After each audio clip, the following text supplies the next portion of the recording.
understand how this is fitting together, Paul just gave you a glimpse of the HAP program, but the HAP program really is designed to put us in a position where we can buy these properties in place of the investor. And what Lindsay was talking about, that social piece, the home buyer, the demand side, one of the things that all of the institutions involved with trying to solve this problem underestimate are the number of minority families that can be qualified to buy a home. I remember the first time I saw Paul Taylor's community-centered banking product. I was doing studies of best practices, and Centura Bank basically said, oh, this is a good idea. We'll have a workshop at the local faith-based institution in Raleigh, and we'll bring 300 packets. Normally we do about 100 people when we do a home buyers workshop. So if you can get 300 there, we're going to be happy. Well, by education and putting the information out there and explaining how this would help move people into home ownership, 2,000 African-American families showed up. And then everybody thought it was a fluke.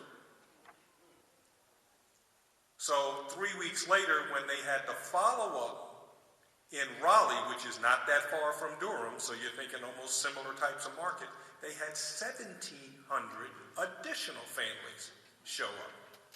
So what does that say about the demand? And that demand is still there, but nobody works with these families to get them ready to purchase the home.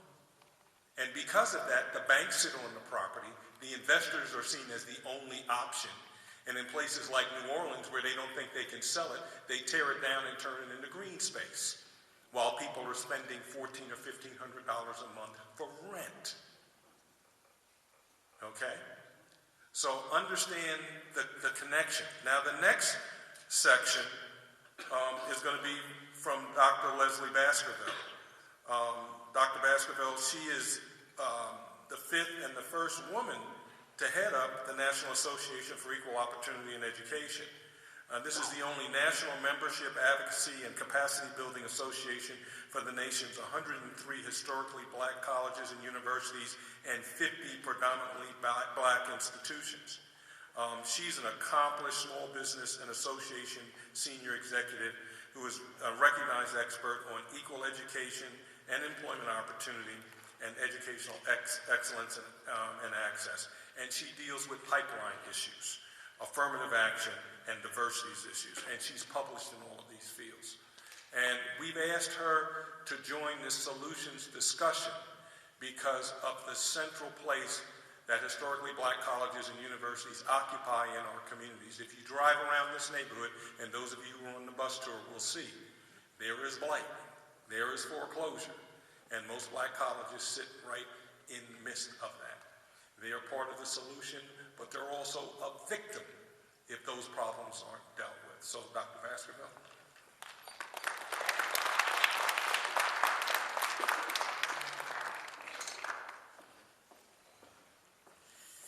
Thank you so very much, and thanks to President Cartwright and Mrs. Cartwright, to all of the NAREB officers and members. Thanks to Morehouse for having us here. Morehouse is a NAFIO member, as are the other 105 historically black colleges and universities. And before I share my thoughts about challenges and solutions, I'd like to acknowledge Dr. Ernest McNeely, who is the president of Stillman College in Tuscaloosa, Alabama, and the chairman of the board of NAFIO. And give it up for my chairman. I called Chairman McNeely late yesterday evening, and he certainly had a full day planned for today, but recognizing the importance of what we're talking about here today, and the importance to having the nation's historically black colleges centrally involved in the solutions and working in this partnership with NAREB, he cleared his calendar to be here, and I'm deeply grateful to you, Chairman McNeely. I want to acknowledge another special guest that I have here with me today, Mr. Mersha King, who is a newly minted attorney and public policy maven. Importantly for our discussion, he's based here in Atlanta, and while he was studying at the Clinton School and going to law school in Arkansas, he worked for the Arkansas Land and Farm Development Corporation, where he was tasked to work on saving land for black farmers and black persons, and he did a phenomenal job. And he's doing that here and still working with Arkansas Land and Farm Development Corporation and the Department of Agriculture and trying to right the many wrongs of the Department of Agriculture. So I'm glad that you're here as well. In terms of challenges and solutions, well, let me just tell you a teeny bit about the HBCUs. As has been noted, there are 105 of them, and they're located in the belly of the beasts. While they are richly diverse, they're located in 35 states across the country, and they're, by and large, located in areas of high distress and few services. HBCUs are also the economic engines for most of the communities in which they're located. As a community, HBCUs are employing about 188,000 persons. They're in excess of a $30 billion business, which, to put it into perspective, puts them ahead of the Bank of America in terms of its being a $23 billion business and employing 177,000 people.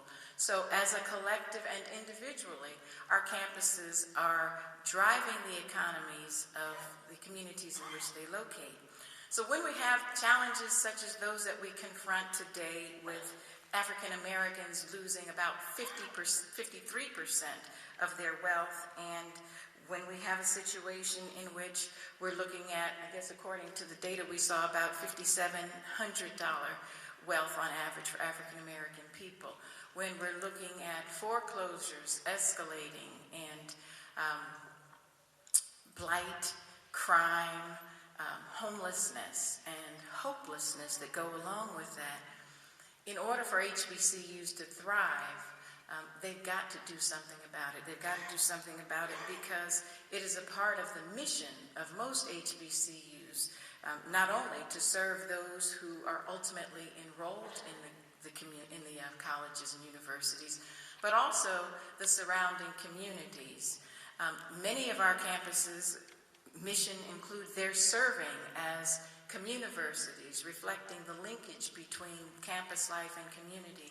So many of the resources on the campuses are not only used to educate disproportionate numbers of African American students, some of whom could thrive anywhere, others who come to our campuses needing some catch-up in order to excel and thrive, but they're also reaching into the communities where they are. We recognize, for example, that if we have a 70% African American dropout, African American male high school non-completion rate, according to the Schott Foundation, we won't have a pipeline of people to come into our campuses, and so we're working to do things about that around the campus. We also recognize that if you have 70% of African American males not completing high school with their cohort, you have questions of crime, derelicts, homelessness, and those other things that go along with it. So our campuses are deeply enmeshed in working to remedy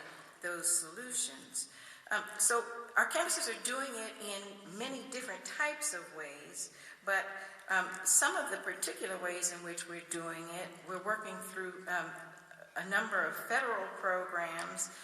We're also partnering with, we have established on many of our campuses community development corporations, and where we haven't established them, we are partnering with them. And we're working on a number of specific programs to acquire property around our campuses, demolish blighted structures, rehabilitate homes, including cleaning up lead-based paint hazards and making modifications and improving accessibility to homes, improving public facilities, providing down payments and closing costs to low and moderate income home buyers, offering assistance to small businesses, including minority and women-owned businesses, assisting community-based development organizations to carry out neighborhood revitalization, understanding and supporting public services such as job training, child care, working to ensure that fair housing laws and fair lending laws are fully enforced, providing public transportation so that members in the surrounding communities can get to human needs services. We're operating urban and rural farms. We are, in some instances, bringing grocery stores into into food deserts. We've established co-ops and grocery stores and a number of other things. And we're supporting homeless families. We're supporting the elderly and persons with disabilities, persons with AIDS, all of whom are generally in communities of high distress and who have few options.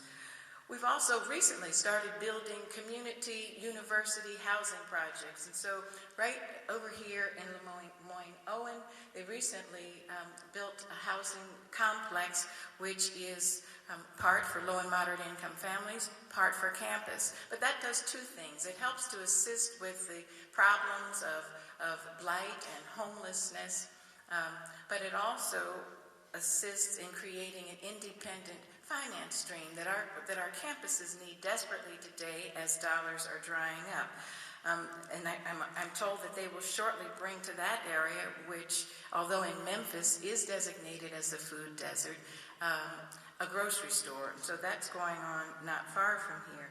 We're assisting businesses and property owners with exterior facade and landscaping improvements, with business counseling and technical assistance, assisting homeowners not to go into foreclosure with counseling and other types of supports. And we're working to purge predatory lending from the financial system. Those are basic parts of the types of things that our campuses are doing. But I think someone who spoke earlier talked about not just dealing with the bricks and mortar. Our campuses have been, since their founding, bringing in a diverse group of students, including those who are marginalized and those who would be lost and left behind without this opportunity. And we're doing the same with the campus community.